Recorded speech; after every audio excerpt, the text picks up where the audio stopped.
Leitores, bem-vindos a mais um episódio do canal Leitor 42 e essa semana vamos falar sobre Guerra do Velho. Não se esquece, já deixa aquele like, se inscreve no canal e ativa o sininho para receber as notificações, mas a gente tá aqui toda terça às 19 horas.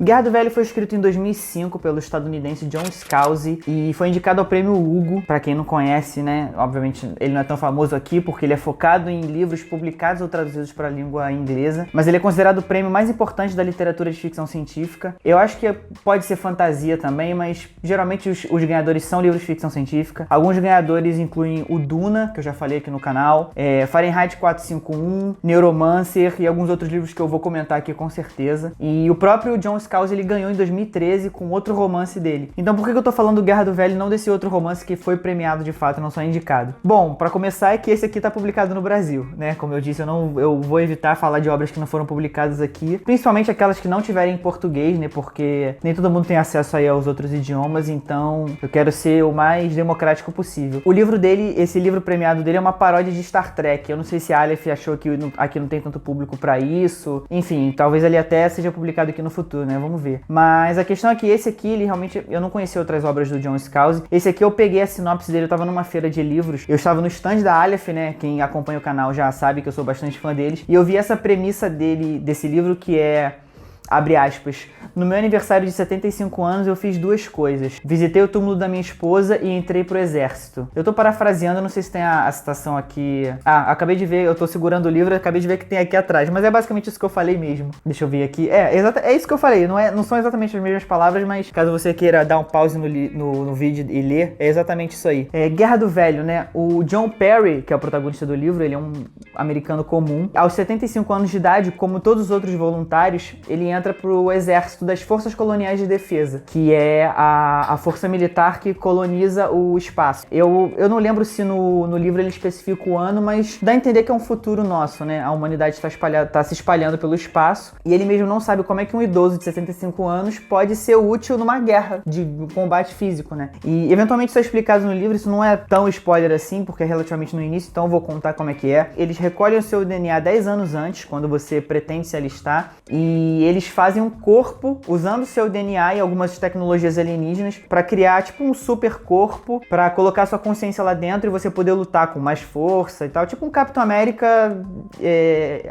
extremo. E como eu falei, né, tecnologias alienígenas, a humanidade ela tá enfrentando outras espécies, não tem guerra entre humanos, pelo menos não nesse primeiro livro, tem outros, eu vou entrar nesse mérito depois. E algumas raças são pacíficas, então algumas a gente compartilha tecnologia, outras tecnologias foram tomadas à força. Não entra tanto nesse mérito, mas a questão é que tem a tecnologia avançada e só isso eu já achei bem bacana, porque quando a gente vê livros de ficção científica ou filmes, que seja, eu poderia citar aqui alguns, obras de ficção científica que envolvem embate físico, geralmente você vê exoesqueleto. Só para citar duas aqui, aquele filme do Matt Damon e do Wagner Moura, Elysium, eles usam exoesqueleto, aquele do Tom Cruise também, que ele fica voltando no tempo, ele usa exoesqueleto. Eu não sei se no Tropas Estelares, que é um livro que serviu de inspiração pro John Scalzi, ele fala isso numa entrevista, não é um segredo, assim, tem algumas semelhanças. Eu nunca li Tropas Estelares, eu lembro do filme, mas eu vi o filme, mas eu vi quando eu era muito novo, eu lembro de duas coisas do filme. O alienígena que suga o cérebro com canudo e o Barney falando que o inseto líder lá tá com medo. Então assim, eu não vou rever o filme, né? Talvez se eu falar aqui do livro eu acabe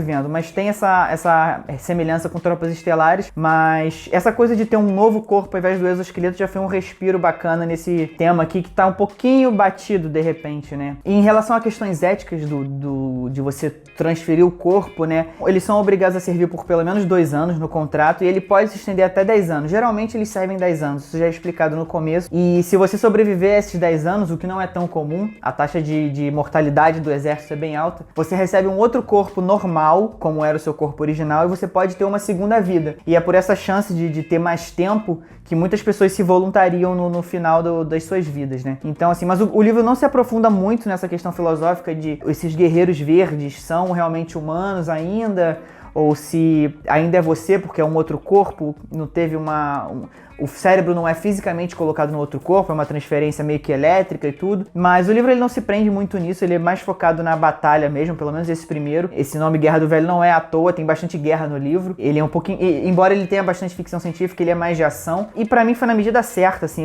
Se você quer ler um livro um pouquinho mais leve, como se fosse uma aventura mesmo, como se fosse um filme de ação, você pode ir nesse Guerra do Velho que você vai curtir bastante. Se você tá procurando uma coisa assim, mais filosofia, aquela ficção científica mais tradicional, né, conversa, essas coisas que a ficção científica costuma trabalhar, você espera o vídeo da semana que vem, que eu vou falar de uma ficção um pouquinho mais tradicional aqui. O livro tá bem bacana nesse sentido. Ele é razoavelmente fechado, é tipo um Matrix 1, que a guerra continua, né, eles não resolvem a guerra nesse livro de 300 e poucas páginas. Tem um fechamento da história de John Perry. Ele vai avançando no exército um pouquinho mais rápido do que a maioria, né, às vezes é sorte, às vezes é competência, ele tem algumas sacadas boas no livro, às vezes é só porque ele é o protagonista mesmo, fica um pouquinho essa impressão no livro, de que ele só tá conseguindo fazer essas coisas porque ele é o herói. Mas assim, a maioria dos livros é assim, né? Não é todo livro que precisa ser Game of Thrones. Você realmente, quando vai ler uma aventura, você quer ler sobre uma pessoa extraordinária, né? Eu acho que não ia ter tanta graça você ler sobre um soldado que não consegue fazer nada de extraordinário, de incrível. Então, eu não vi isso como um problema, só fica aí realmente essa nota. E no final tem um fechamento razoável da história dele, a guerra continua, ele continua lá, mas o livro tem um final satisfatório, na minha opinião. Se você quiser ler mais sobre isso, eu provavelmente vou ler. Eu não vou comentar aqui no canal, né? Não costumo falar de continuações, mas se eu for ler o segundo, que é o Brigadas Fantasma, você já entende o que é essa brigada.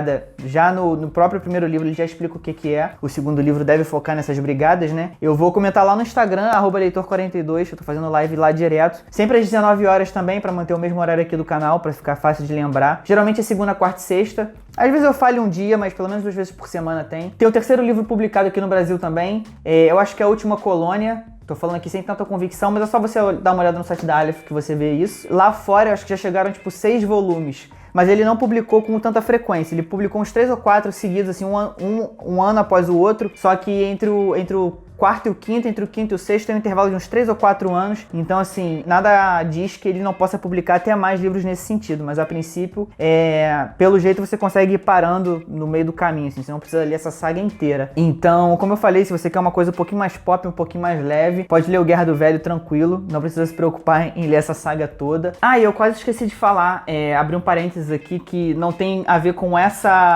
esse livro especificamente, mas tem um pouquinho a ver com John Scalzi. Na Netflix tem uma antologia chamada Love, Death and Robots, que são 18 episódios avulsos, a maioria deles é animação, tem 1 ou 2 que não são só, e 3 episódios dessa coleção são baseados em contos do John Scalzi. Então, mesmo que você não vá ler esse livro, dá uma olhada nessa antologia que ele é muito bacana. Ela tem tipo 1 ou 2 episódios que não são tão legais, mas são episódios às vezes de 10 minutos. Se você sentar e parar assim 2 horas e meia, 3 horas no máximo, você vê a primeira temporada inteira. Além dele, tem outros autores lá que eu já conheci e tudo. No final dos créditos sempre aparece o autor dos contos. Eu não vou nem falar quais são aqui os contos dele, porque eu realmente recomendo que você sente e assiste tudo. Então fica essa recomendação além desse livro aqui também. Não esquece de deixar aquele like se você gostou do vídeo. Se inscreve no canal e ativa aquele sininho para receber as notificações também. Embora a gente esteja aqui toda semana, vai que você esquece, né? Já ativa o sininho lá, a gente te lembra, é mais fácil. E a gente se vê semana que vem. Agora vai lá lidar com o dog.